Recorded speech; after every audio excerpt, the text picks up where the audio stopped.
好，郑丽文主席因为在美国访问，这是蛮久的哦，差不多将近2个礼拜哈。好像下礼拜要回来了。那现在到华盛顿，那是深水区了啊。那他跟美国国会议员啊等等，他们说我没有反，你们都说我反军购，我哪有反军购？没有反军购啊，不反啊。哦，你们给我的亲中标签是断章取义啊。哦，那联合报的这个记者是说，因为有一个大陆年轻人一直跟着跑。然后就郑丽文应该不错，因为既然习近平认可的，就应该很好。所以这边讲的，习近平认可，所以对郑丽文来讲是双面刃了。一方面，郑丽文自己也说，因为习近平跟我见面，政协会所以我的地位才提高啊，否则你们谁理我？我又不是立委，对，又不是执政党。所以习近平的确看起来是有帮他加持力量，但从另外一方面，这个到底好还是不好？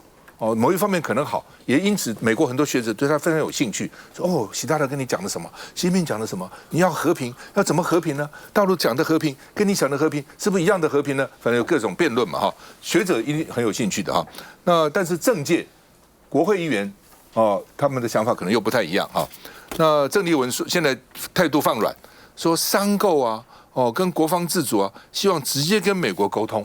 我们直接来沟通嘛，有什么事情就跟我讲就好了因为原来国民党是反对商购的只支持那个发价出来，什么商购啊什么我都反对，现在也可以谈啊，那另外呢，郑丽文说他是被误导的，是民进党违反立法院的原则，黑箱作业，所以我们没有反军购，我们是反民进党的黑箱啊另外呢，川普跟习近平站在一起郑丽文说。我跟习近平在一起，你们就说我是中共同路人，那我回来以后，川普不是也去吗？不是也跟习近平在一起吗？那你们川普是中共的同路人吗？那另外呢，郑丽文说，跟习近平并没有谈统一，没有谈一国两制，也没有谈对美经购，因为大家很好奇你到底谈什么那另外呢，这个昨天本来安排了郑丽文要跟白宫的国安会的官员见面，说是比当时卢秀燕去的官员第一阶的，但是不管第一阶还是见了，但突然又取消了。我就美国上也不好，已经安排好的人给他取消被取消了所以呢，国民党就担心说，国安会都不见他，国务院会不会有问题？但是他们说国防部应该没问题，因为国防部很关心军购的问题那国民党说这个是故意诋毁。说这个国安会取消跟郑丽文的会晤，说因为跟华府各种会面，对外面是不透露的，所以意思是说你怎么知道取消了？搞不好我们见了面没有告诉你们意思是这样了但实际上是没见到了有见到一定会讲了那另外呢，但是还见到9个国会议员呢郑丽文说，美方说有人游说叫国会议员等等不要见郑丽文，有人游说那另外呢，这个。说呢，他这边讲说试图干扰交流还有美国国务院说有人试图叫我们不要跟你交流等等。那郑丽文说，因为我表现太好了，所以呢，民进党被他成功的激怒了那另外呢，所以呢，这个为什么这边联合报在问了为什么郑丽文的言论好像很亲习近平，国民党里面为什么反应冷淡？国民党为什么好像随便你讲什么？为什么这是联合报的分析说呢？因为大家只注意到郑丽文准备2028的大选郑丽文准备2028大选，其他不重要了。另外呢，就是呢，这个立法院人士说呢，你们见缝插针了，因为你们骂我们不切割，有什么好切割的是见缝插针。另外呢，说舆论为什么好像也不讨论？说因为呢，舆论说很清楚国际情势的变化，所以郑丽文讲他的，做他的。那蓝营好像水波不兴，也没有什么太大的反应。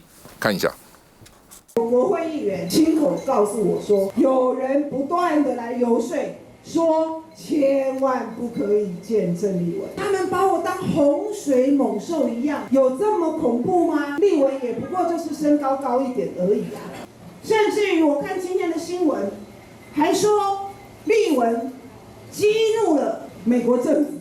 因为丽文说民进党没有信用，我们没办法相信他。民进党贪腐的名声真的是吃相难看，我们没办法通过民进党所提出来的一个巨额空白支票的特别军购预算法案，所以丽文激怒了美国政府。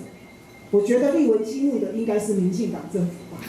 民进党开始不断的造谣，在台湾不断的破坏，他们真的怕了。那小牛。这分成2段来谈这个事情哦。第一段是有关于行程，特别是华府行程的部分。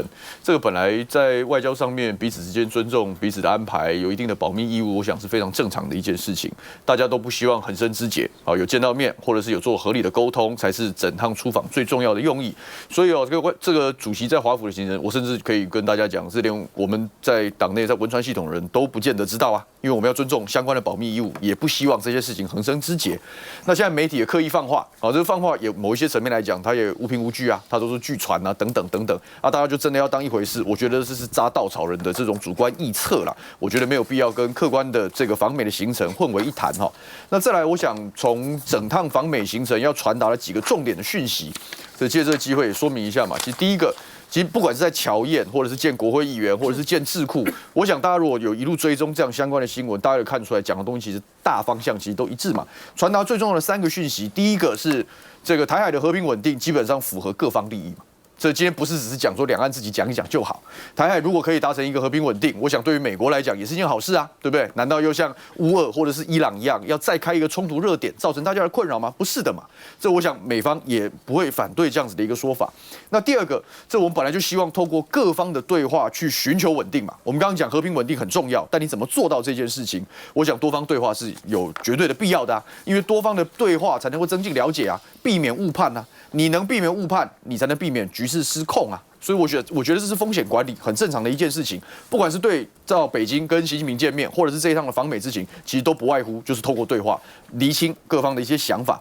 第三个，我想主席这一段时间因为开始进到华盛顿，对不对？开始跟国会议员见到面了，所以我想很多讯息也越来越清楚嘛。就比如说这个正席会的时候根本没有去谈统一的问题嘛。那针对这个国防，我们也不反对强化国防，只是在方式上面这个做一些更清楚的一些说明嘛。我们不赞成的是特别预算的常态化啊，你该怎么做？国内要自治或者是商购，你有公务预算的系统可以来做处理嘛？我觉得好好厘清，把这些失落的话语权抢回来，还是很有必要的。这美方当然可以对于郑主席这一段时间的一些做法或一些说法有所疑问就是因为有所疑问，所以才要去透过面对面的交流。把话讲清楚嘛。那我想对于未来来讲，我也不觉得两岸跟国际局势是影响选情的唯一变数嘛。但你在不同的战场上发挥所长，增加了解，我觉得总对国民党的发展来讲，总不会是一件坏事了。多沟通总是好了，不管对大陆沟通，对美国沟通了。来，那个吴峥，先问吴峥。我也补充一下，刚刚我们讲台积电这个，因为就其实就是这一些科技巨头啦，常常大家有官司告来告去啊，你说专利侵权，你说泄密啦等等，其实都很常有事情。像台积电以前梁孟松跳槽去三星的时候，那时候也去告三星，所以我觉得这个台积电当然有一个很坚强的法务团队啦，所以我觉得这个大家不用太烦恼。那其实你说啊，这两家爱尔兰的公司什么 Marlin Semiconductor 把台积电告过去说它专利侵权，那其实媒体讲比较耸动。说哇，最重可能会台积电晶片没有办法输美，可是其实大家都想，美国政府有可能去做这个事情。那台积电晶片如果不能输美，那完蛋了，这个辉达出不了货了，这 Cerebras 出不了货 ，TPU Google 的 TPU 出不了货，影响是美国了 ，Amazon 的这个 Trainium 也出不了货，就全部，因为现在其实矽谷都在讲嘛，说大家很担心 AI 会泡沫，而可能这个最后决定在台积电手上。台积电要是扩产扩太快，哇一下冲太猛，可能后继无力，那就泡沫了。台积电要是很谨慎啊，那可能就不会泡沫。所以我就觉得这个部分台积电重要性，其实美国是很清楚的哦，大家不用太烦恼。那不过就是刚刚大家也会说，你这个赖清德总统是不是应该是不是要出来啊严正回应川普？那我觉得这个事情很简单，因为包含第一个是说，其实我们当然有一些用很多管道在跟美方沟通。那另外一个事情是，其实大家就想一个很简单情境嘛，如果今天赖清德总统真的因为这个事情公开去很严厉驳斥川普呛回去，那大家觉得台积电股价会涨还是跌？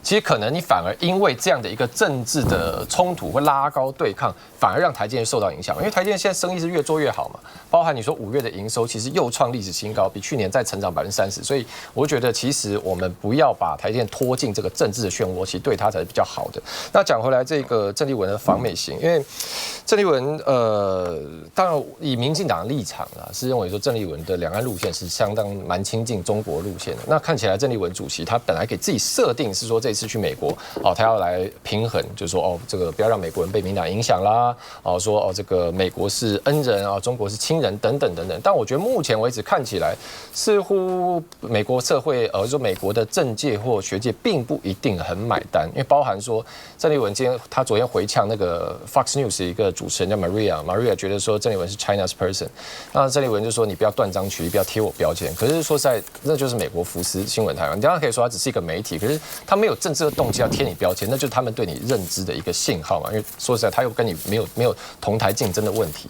那包含说他郑丽文拜会了一些国会议员，但是像我看到美国的参议员阿拉斯加州的这个 Dan Sullivan， 他其实有公开。会面完以后，他有发文讲在谈什么？那这个 Dan Sullivan 当然讲说，这个有表达说美国国会对于台湾的支持是跨党派的，然后跟郑丽文有一个很好的会面等等。但是他也强调说，还是希望国民党跟民进党可以一起来国会合作，把剩余的这个 defense budget， 就是国防预算来继续完成。所以显示说，在国防对美军购，甚至台湾自己无人机产业这一块，还是美方相当重视的。所以我觉得，因为其实我们看到最近美国参议院刚刚通过2027年度，就是下一年的国防授权法案，在里面是把本来的台湾战略合作协议重新定调为第一岛链战略合作协议。所以其实美方的整个态度是很清楚，就是要在东亚地区来强化第一岛链的这个战略安全。所以如果郑丽文主席去美国讲的事情是说我们不要第一岛链，要改成一个和平之链，那其实某种程度对美国接受到讯息也是说，那这跟他们期待的战略方向不同了。好不好？刚刚讲 Fox News 电台主持人说他是中国的人，北京的人，那这里人说他是断章取义、刻意的丑化哈。那老沈到底这个双面刃什么？可是到底是怎样？我觉得是这样哈，因为我们就长话短说，看大不看小。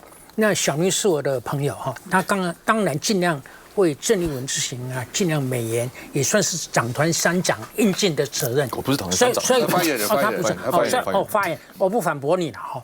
我觉得郑丽文进入华府深水区以后，成绩不如预期，但是呢，你们就国民党尽量就不去夸张他，不去扩大他。但因为郑丽文犯了3个基本上战略上的错误了。第一点，他去华府是要反战组合，不反对吧？反战组合。第二点呢，为了达到反战组合，他第一个就去哈佛见了 Edison，就是说强调这个一山可容两虎，那个修昔底德定律已经没用了。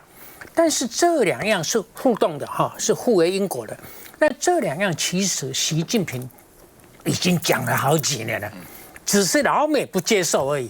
但是老美自从川普在关税战吃亏了以后，他说我们现在就来一个建设性的战略稳定，战略稳定这个好像就他这个川普的态度，好像美中的这个核达到空前的最高峰。所以你现在去郑丽文去讲这些，有一点慢，因为不是你来讲，我的一个核你来讲下。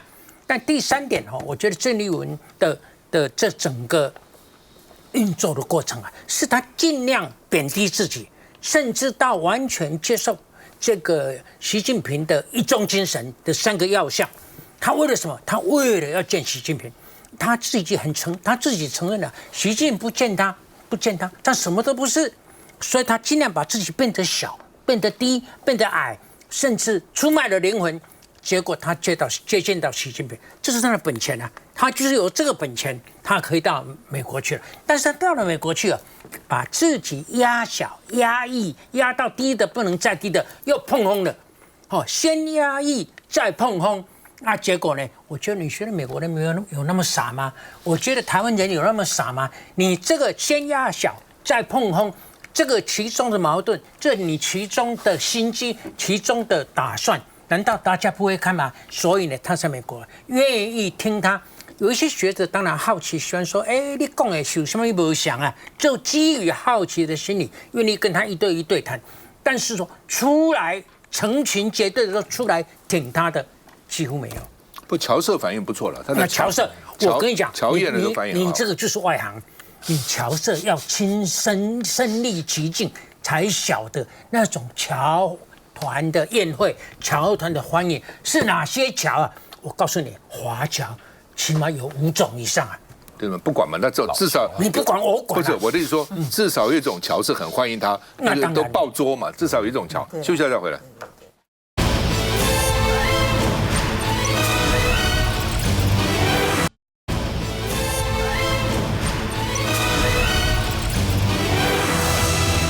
好，昨天民进党提名了20个监察委员，由副总统来出来宣布啊。那这20位有2个算是国民党的哦，廖婉如啊跟这个谢正达啊。廖婉如前立委，现在是侯友宜的副市长。那侯友宜选总统的时候呢，谢正达是全力在帮他辅选啊。再也就是说啊，这是政治分赃，这不是政治分赃，这是政治独占。这什么分什么赃呢？他哪有分给你的？国民党就2个，民主党1个都没有。然后呢，这个原来那个副院长啊，李鸿钧还只是提都没提。后来我想说，李鸿钧人没有功劳也苦劳啊，陈局请假1年，人家也在那边苦苦的苦守寒窑啊。后来我想不对，因为你要提他以后怎么办呢？要给他当院长吗？不会给你当院长啊，要给陈永兴啊。对，还让你继续当副院长，上次已经给你副院长，还给你吗？那如果只提名当委员，好像又不太对，干脆不提哦，一定是这样想了哈。那这个王荣章哦，因为他好像那个车子啊什么也被人家讲说呢，好半年也没有什么案子出来哈，等等哈。而且你昨天也讲了嘛，唐兄都讲了说，你监委提这国民党2个有什么用？那起码5个才有用啊。你他那个提案什么让多少人同意啊？等等，你2个干嘛点缀那个地方干嘛呢？哦，所以讲完我就讲得好，说蓝白党团应该否决29个监察委员被提名人，1个都不要通过。哦，那这就等于是废监察院嘛。民进党在没有执政的时候，我常常觉得不懂哦。哎，你没有执政的时候，天天说要3权分立，5权是骗人的，孙中山骗人的，满清末年为了搞革命，什么包青天要搞个监察院哦，然后科举制度要搞个考试院，不是这样子吗？那现在需要吗？不需要，现在立法权根本是残缺不全的啊。美国国会议员就有调查权啊，就有各种权，现在都没有，跑到监察院去啊。哦，哪有这种事情呢？哦，所以民进党讲得很好啊，支持3权分立，不要5权。那他执政以后继续搞，监察院还提好提满了。在野的时候说国营事业都是没有效率的，国营事业只要有一间民营的相同的性质的公司，国营事业必赔钱，只有独占才赚钱。所以我们执政以后一定要把国营事业都干掉。中央总预算3兆，国营事业总预算也是3兆，占掉我们多少的资源，浪费了多少资源？那民进党执政有干掉哪个国营事业吗？1个也没干掉啊。我们只看到吴乃仁，哇，吃香喝辣，很好，他今天自动去投案哦。所以换句话说，你在野的时候讲一回事，执政的时候没有按照你在野的时候讲法讲嘛，所以讲完说干脆通通干掉。而且实际上，马英九时候那时候提名沈富雄当这个副院长，他没有通过，后来就空了很多监委都没有提啊。陈水扁时候也空了很多监委，形式上就等于废了监察院了。那为什么你赖清德不能做到这一点？不提就是了嘛，不提就等于自然废，也节省国家公帑嘛。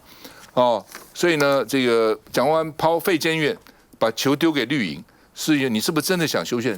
蒋万安支持你修宪了，变成3权了哦。那所以监察院就变成酬庸院跟打手院哦，这个已经不是真正的有这个像说那种什么御史大夫哦，不像那样子的哈，不像什么包青天的哈。蔡其昌问说啊，你是国会多数为何不推修宪？他还是不够啊。蔡其昌，修宪要多少席次？你民进党同意吗？同意1起要才可以啊。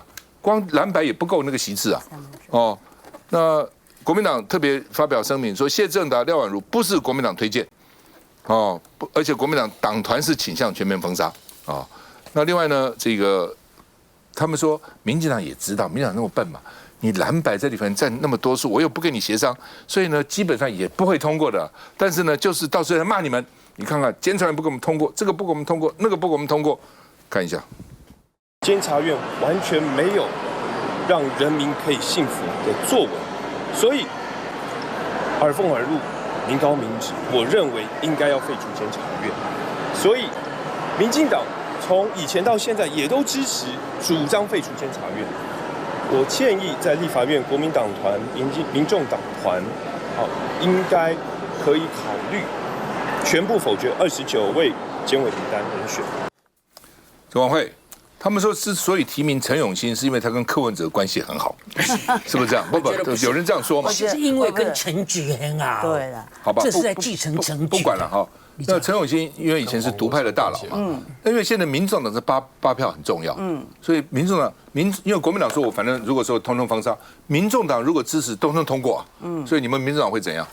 我先讲民众党的态度，我想黄国昌主席已经表达得非常的清楚哦。其实从我们在立法院，我自己从第10届跟费老，我们那时候在立法院的时候，其实就已经有修宪委员会在提案，就是我们要废除监察院哦。那到这一届的时候，其实有成立修宪委员会，但是还没有开始做相关的提案。那国昌的意思也非常的清楚，这过程当中，我们觉得大家如果用力想一想，过去6年，你想得到监察院到底做了什么事情，让你觉得他真的有扮演刚刚赵大哥讲的那个所谓的包青天的那样的角色嘛？完全没有嘛。那你想得到，就是只要我们再去做相关的一个检举呢，都没有相关的一个下文之外呢，你只记得，王荣章现在被提名为副院长哦，他好像有一些公务车的事情，当时就应该我们不要讲他马上说他滥用了，他不当使用这个公务车的部分，也查了很久之后才不了了之，给大家一个就是说哦这个行为不当啊，应该予以道歉啊什么的哦，就是查了很久之后，大家都完全不知道这个监察院到底要做什么。我要跟大家讲哦，监察院一年用我们民众的这个公帑是超过10亿元。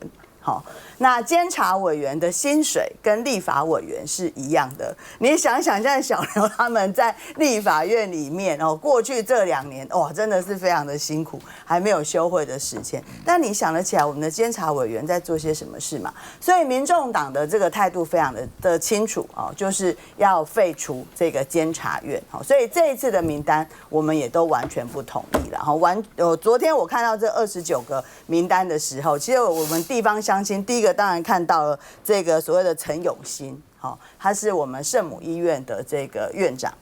那为什么会？因为一看到他马上联想到宜兰，是因为他跟我们的圣母医院有相关嘛，所以我觉得他当然在这个对我们宜兰人来说，它是有一个吸眼球的部分哦。但是整个名单看完之后，我也是一开始我有点惊讶，就是说那2个国民党的提名人，我就想说，我这段时间好像没有听到我们党团在讲说，这个监察院或者是总统府这边有要我们做这个相关的这个建议名单，怎么突然就跑出来2个国民党的这个人选放在里面啊？所以我们的态度很清楚，这一次不会同意这29个名单。而且事实上，你政党既然也跟政党要讨论一下，都没有啊，这个很奇怪啊，老沈。我觉得说陈永新被提名为院长是科比的关系，这无稽之谈。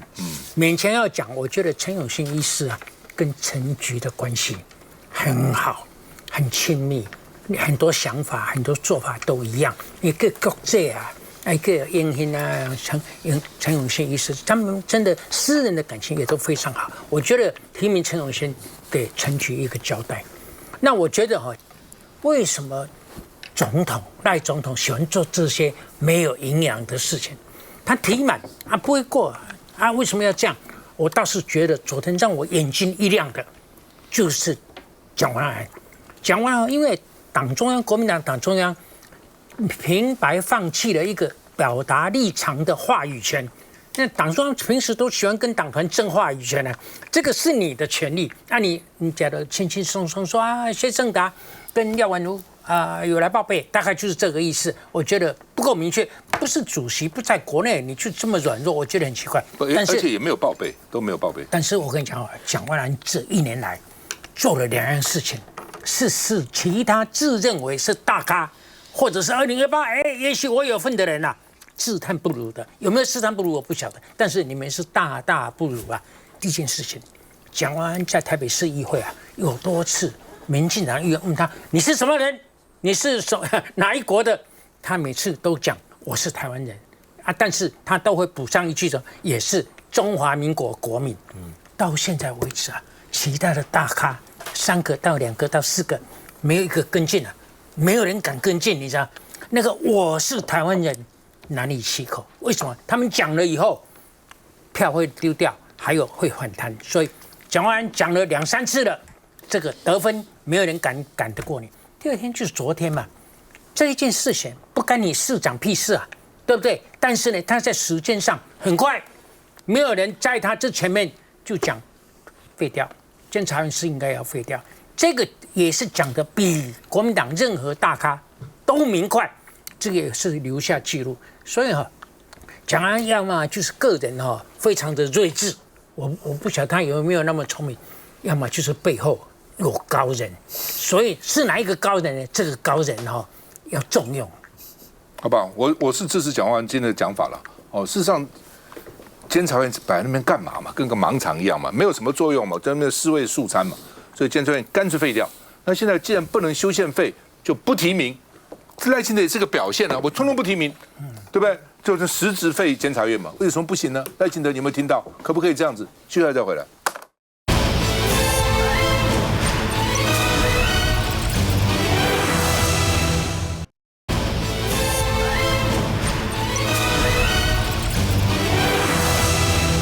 蒋万安说监察院应该废，沈伯洋找到机会了，这是总统的议题耶，怎么你市长会谈这个呢？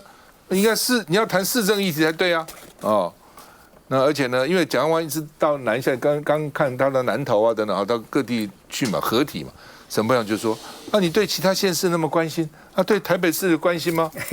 沈伯洋很生气啊。那另外呢，蒋万安被沈伯洋这样酸嘛。蒋万安说这是城市交流啊，这城市本来就该交流啊。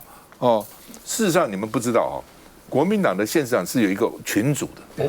我为什么知道呢？因为我那时候选副总统，因为侯友宜是总统候选人，也把我叫到那个群组。所以我当然不是县长，所以我没有跟他们联络，但是我都可以看到他们在干嘛。只要任何一个县市发生水灾，其他县市一个说需不需要我们去支援；任何一个县市发生地震，这些县市长说要不要我去支援，很热心的。就是国民党这些县市长本身的交流非常密切，他们那个群组互相的声援是让人家很感动的好，沈伯洋很高兴说国台办中计了，因为叫他天才小调手。国台办什么意思说因为他提出首都论坛。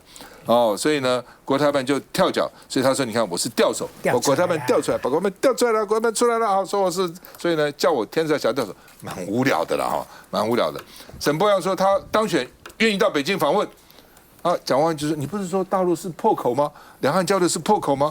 跟对岸城市是破口吗？怎么现在又怕人家渗透呢？又不怕破口呢？另外呢，这个英伟被沈伯洋骂说是蒋万安的挡箭牌。”因为说表示你是没有政见，你只放箭所以你不放箭，我是什么挡箭牌呢？我们看一下。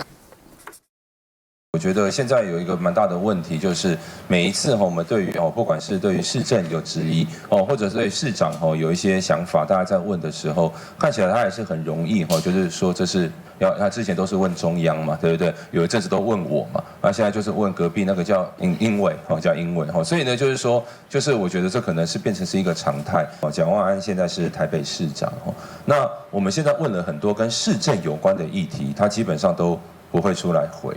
但他出来回的都是一些好像在选总统的议题，所以我就觉得这个其实是有一点奇怪的事情，就是我们还是很希望像刚刚前面提到的市场，我们提到现在西验市造成第一线稽查的压力，这一些才是我们现在要关心的事情。来，佩君。我一向都是一个论调，就是民进党动作越大的时候，就代表你做对什么了。他们去攻英伟，去攻蒋德利，那你看看我们有没有打吴思瑶，我们有没有去研究沈伯洋的孩子在做什么？因为不必嘛，沈伯洋本人全身都是打点的，我何必去研究他周边的人呢？那沈伯洋对国民党的态势刚好恰恰相反嘛。那蒋万安敢说这个要废监委，因为刚刚讲嘛，陈永兴、王荣章就是充满争议啊。那人民民意就是蒋万安的底气，所以他敢这样说。那沈伯洋不用在那边酸啊，他也可以去看帮赖瑞荣站台啊，但是看赖瑞荣要不要啊？南部县市长、民进党都提名了嘛，他也可以自告奋勇去帮他们站台啊，但是看看人家想不想要，有没有加分而已嘛。所以我觉得他为了洗掉这个防中标签然后不断去讲说他愿意去访北京啊，然后想要去北京办首都论坛，被国台办电说这个是自抬身价。但我比较好奇的是说，他这个心理素质其实蛮强的，就是他不但不觉得丢脸，还沾沾自喜说，嘿，我这个是天才小调手。我实在不知道怎么回应那在他过去的言论当中买淘宝叫第5纵队但是去北京办论坛叫天才小调手。我其实不太认识昨天的沈伯洋跟今天的沈伯洋到底是不是同一个人，这可能只要问他自己他把两岸严肃的这个国安大局当成网络钓鱼。基本上已经把这个选战搞成一个智商的作战哦。那这种格调的政客，绿营的同温层一直在说他是这个当台北市长的料，我也是尊重啊。但是台北市民有没有这么好骗？我想11月28号就会见真章了。所以。蒋万安市长问沈伯洋问得很好啊，你不是说这个去交流就是渗透的破口吗？那你有怎么这么想去北京呢？对不对？过去他讲说看个什么 A 片迷片就会被中共监控啊，买淘宝有第5纵队，然后连蒋万安市长依法审核，然后对等尊严去办的双城论坛，他都可以扯到说这个上海送来的小熊猫有渗透的风险哦。那今天又开始搞一个这个什么天才小钓手的对剧码了，但是我觉得这个是一个很好的对比哦。当市政或者当专业没有办法精准打点的时候，就只能引发他一连串的这个胡言乱语。所以我想大家都看得很清楚，为什么我们不去评论吴思瑶？为什么我们不去评论沈伯洋的家人？答案已经非常明确了。吴峥，这个沈伯洋讲两岸这一趴，他的意思是说，因为他的主张是说台北是台湾的首都嘛，那他如果做了市长，他觉得要首都跟首都之间的交流也可以，但是国台办就讲说你这样是根本就国台办讲说台湾根本没有所谓的首都啦，所以你这样又是台独势力啦，如何？那沈伯洋说，那这就证明了他讲的事实上两岸之间对中国来说绝对不是单纯城市交流，里面当然也会有主权相关问题嘛，那个脉络大概这样。那至于英伟讲说沈伯洋是不是承认你射箭？我觉得其实当然是箭啊，不然呢？就是这是选举，沈伯洋是候选人，在就是挑战者去质疑现任者，这不是选举里面一定会发生的事情，而且所有县市的挑战者都在做这件事情吗？我觉得因为有什么好大惊小怪的？那不过讲到这个监察院跟修宪这个事情，我想回应一下，因为例如说赵哥刚刚讲说，这个民进党以前也主张要废监察院等等，确实，而且我印象中在这个蔡英文总统时期，其实当时立法院就组过这个修宪委员会嘛，然后其实当时民进党也有委员在针对修宪，那时候大家有很多想法，包含说这个5权改3权，那时候也有人提案，可是就在当时的整个党团协商里面，其实最后当时国民党也不支持嘛，所以最后通过立法院共识的2022年那次，其实就只有18岁公民权这一条，立法院是最后大家同意修这一条。不过呢，当年在这个9合1大选中去公投，公投也没有过嘛，所以不是民进党没有提过，是过去就没有成功。那现在如果立法院重新再回来讨论，当然也可以。但我想讲一下，就蒋万安，我觉得如果他要去评论宪法，可以。那如果他今天是别的身份，他要做一些政治的加油添醋也可以。可是今天他是台北市长，他在这个事情里面讲说监察院的尸位素餐啦，什么明知名高耳奉耳入啊，监察院都不知道做什么，我觉得这样讲就不对了。为什么？因为其实之前我们节目讨论过啊，台北市你说要跟台电这个多收一些水费等等，当时台北市政府强调就说因为监察院有纠正我说我台北市政府收的太便宜了，所以我据此来向中央要求。所以你的做事情建立在监察院调查结果之上啊。那包含台北市政府怎么样呢？2026年5月22，就上个月的时候，台北市政府正式撤销了金华城20%的容积奖励。我们讲说上百亿的容积奖励，因为金华城一审的判决出来了嘛。那监察院是在2024年1月，当时就针对金华城案做出纠正，说这个有重大明显违法缺失。后来整个媒体讨论开以后，才包括台北市议员去检举，台北市议会成立专案调查小组。所以我们现在讲的是你台北市高达上百亿的不法容积，不是你台北政府主动调查出来的。这个起点可以说是在监察院那边发动的。你身为台北市政府，监察院帮你找出了重大违法缺失，你现在根据一审判决结果撤销这个违法的容积奖励，这是帮台北市讨回容积嘛？你怎么会说监察院没有做事呢？那个全台湾22个县市国民党、民进党大概县市候选人都出来了，只有台北市音量最高。平常讲，我们从另外一个角度来看。这个不管是蒋万安连任跟沈伯洋他挑战，两个人都会制造一些话题，从话题里面也让大家看看一些事情的本质啊。我们讲到这个监察院，请问这一任的监察院呢，大家印象里面做了些什么东西，让人家觉得怕不怕的事情？有没有？不管买药了，那个什么蛋啊，什么东西？有没有给社会上从公益的角度上，从人民的权益上做任何的一个交代？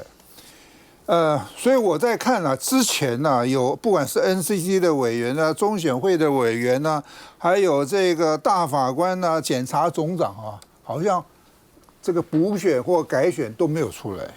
所以我可以讲说，现在的监察院呢，可能比我刚才讲的那4种补选改选的做的还要差。平常讲，现在蒋万安只是说出人民的心声了啊。当然，沈伯洋很会创造一些议题，让他的声量拉高。蒋万安跟沈伯洋的声量相对比其他的县市的声量都多，但是我觉得大家要睁大眼睛，好好的看清楚。监察委员是有它的功能，没错的，但是我觉得这些功能都应该回归立法院，让立法委员的功能变成有真正的立法院。美国国会就这个功能啊，任何国会都有这个功能。就我们这一个立法权被分成监察权跟立法权，搞得这个支离破碎。休息一下再回来。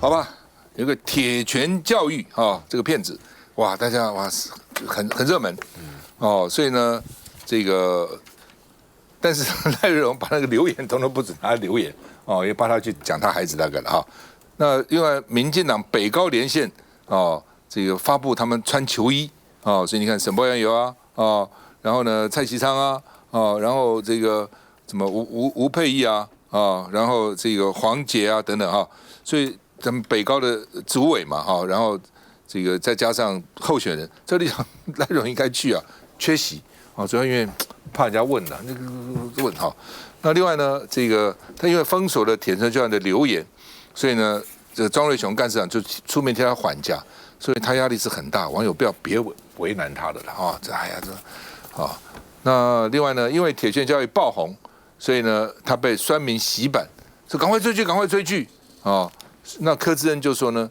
应该要救教师的无力感很多教师也觉得很无力也不知道怎么办那柯志恩有5大诉求这个要教师的身心标准的这个保障。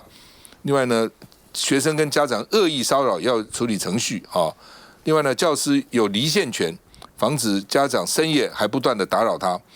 然后呢，对严重脱序的学生要有安置的机制如果呢学校的这个会议这个暂时不废除，就是校事会议应该有第三方的仲裁委员会所以帮老师这个来疏解一些冤屈了那柯志恩说，这个铁拳教育为什么在台湾这么夯，是因为每个老师压抑已久的心声，所以引起广大的共鸣那另外呢，这个吴乃仁今天很重要的新闻，吴乃仁自己到案了，因为上次要抓他没抓到，拘提没拘到所以呢，他欠了1.7亿，那他是这个台糖社的债权人，所以叫法院拘提没拘到，他现在自行报到了，所以呢被管收到台中看守所，要赔钱嘛那你把钱拿出来就放了那他说没钱没钱就管收吧而且这几年以后，大概2-3年好像就到期了，这再收不到钱了。真的它有一个期限的，15年还是几年，大概快到了。我们看一下。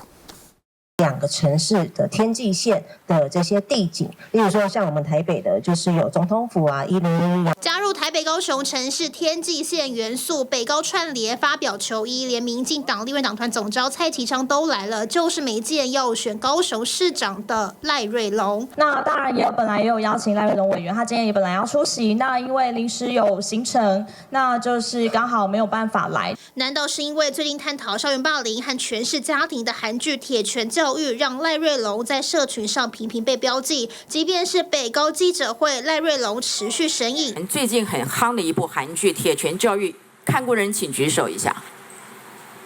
这么少啊，就只有彭署长，那你们教育部真的太不接地气了。最近很夯的韩剧《铁拳教育》，以暴制暴的方式重建校园秩序，剧情恰巧反映台湾教师权低落的困境。柯志恩借题发挥，或许也是剧中校园恶霸的父亲是国会议员，网友就点名他的对手赖瑞荣儿子涉及霸凌，情况有些相似，但遭洗版标记该去看看的赖瑞荣，结果把网友封锁。其实如果说有很多恶劣的留言到我这边来我们可能也会采取同样的一个措施这当然是很大的一个压力对政治人物来讲是更大的压力我看现在最大压力的就是赖瑞荣吧。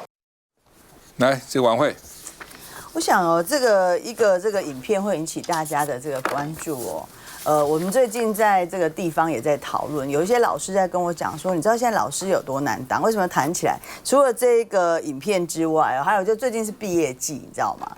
毕业季的时候，一个小朋友毕业，你知道会挤进来多少家长？就是除了爸爸妈妈，还有可能阿公阿嬷，可能还有这个婶婶叔叔都来了哈。所以其实因为现在的这个少子化跟生的少，所以大家对于孩子的这个关注都非常的多了哈。所以我觉得重点是像智恩这样，讨论之余要提出方法。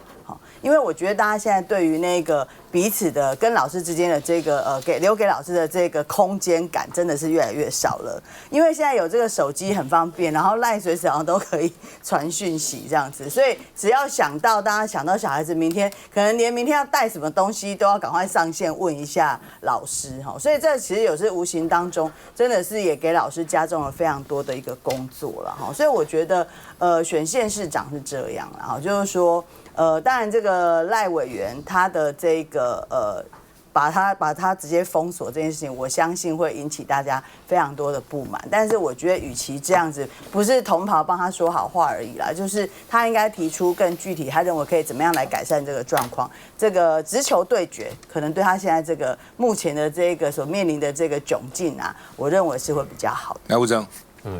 不过我觉得，当然讨论怎么样改革教育现场的状况是必要，不过也是跟这个剧其实应该稍微分开来看，因为韩国就是很会拍这种里面有对立感，然后有逆袭这种爽剧嘛。因为我大概看了一下那个剧片段，就是老师有那种毛小孩、小屁孩，然后他就直接西吧啪，他就下去。那我们当然是这个，所以他就是剧嘛，现场当然是不能这个样子。所以赖瑞隆确实，因为他的小朋友之前是有所谓的在校园有不当的行为，可是其实这个事情，赖瑞隆当时也为这事情道歉过好几次，公开的道歉。所以我想跟这种剧里面说有仗势欺人啦，做霸凌后盾，那是完全不同的。那关于教育现场的话，其实不只是你说小学老师啊，就连托育的这些第一线人员，其实因为现在随时家长就会有很多需求，随时要问，所以其实大家压力很大。但我觉得刚刚柯震委员说要强化亲子方面责任，可是其实这个需要去更进一步去推演了，因为包含说很多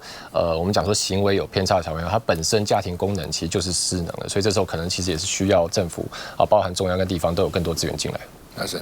我觉得选举当中要找到一个撼动人心，而且能够起火燎原的议题，不简单啊。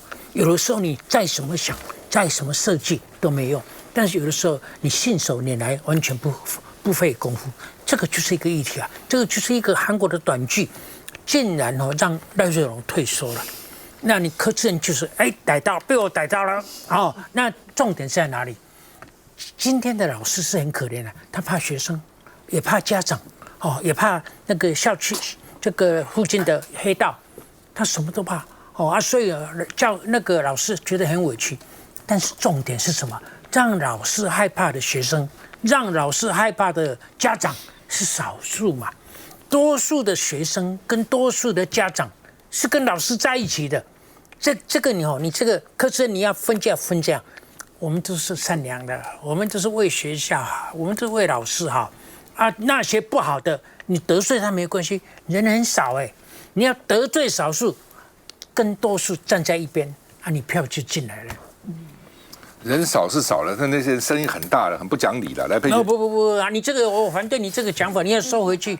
我没有反对，但是我就告诉你，不要看少数人，声音是很大的嘛。我觉得吴征太轻描淡写了。我觉得韩剧之所以会引起大家的共鸣，就是因为他们强项是跟社会的现象有很强烈的连接。然后为什么这出韩剧在台湾有共鸣？因为它反映了很多现在台湾第一线这个基层教师还有家长，甚至跟那个学生三方之间的矛盾跟冲突的现况。那这个里面的金句大家知道吗？就是如果大人害怕小孩，这个世界就完蛋了。